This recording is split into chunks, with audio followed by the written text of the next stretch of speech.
হয় কেস একটা দিচ্ছে, উনি মনে হয় ট্রাফিক আইন মানে নাই, ভালো করছে। দিলে সিগন্যালে থামতে যাবে না, ওই মাথায় গিয়ে দাঁড়াবে। পুলিশ ভাইয়েরা দেখি বেশ আন্তরিকতার সাথেই দায়িত্ব পালন করতেছে। একজনের অলরেডি মামলা দিছে, তার সাথে মনে হয় ট্রাফিক আইন মানে নাই, তর্কাতর্কি হইতেছে। এখানে তো বসে আছি বেশ খানিকক্ষণ হয়ে গেল, ছাড়ার তো কোনো লক্ষণই দেখতেছি না। একবার ছাড়লো, আবার ওটা ছাড়লো, ওইটা ধরলো, এখন কেটে ছাড়বে নাকি?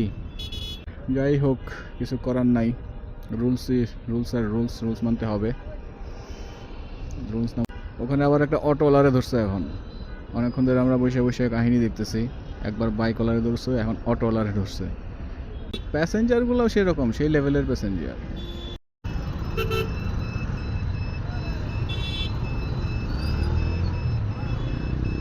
যাক, শেষ পর্যন্ত ছাড়লো, প্রায় 10 মিনিট পরে ছাড়লো ওই সিগন্যালটা।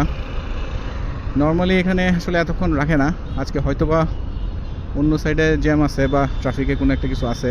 সো শুধু ভয় একটাই হচ্ছে বৃষ্টির জন্য, আর অন্য কিছুর জন্য তেমন একটা আসলে টেনশন নাই, ভয়ও নাই। ফ্রি ভিউতে এখন রেকর্ডিংটা করতেছি, সেটাকে আমি ক্রপও করতে পারবো 16:9 অথবা 9:16, দুইটা রেশিওতে আসলে এডিট করতে পারবো। নর্মালি তো আমি আসলে 16:9 রেশিওতেই রেকর্ডিং করি, বাট আজকে এখন করলাম ফ্রি ভিউতে। এর আগেও একদিন করছিলাম, কিন্তু ওটাতে যে প্রবলেম হয়েছিল, এডিটটা আমি ঠিকমতো করতে পারি নাই। সো আজকে গিয়ে দেখতে হবে যে করতে না পারার কারণটা কি, আমার কোথাও মিস্টেক হইলো নাকি ল্যাপটপ ছাড়া হবে না, কথা নাই। সো দেখি কী করা যায়।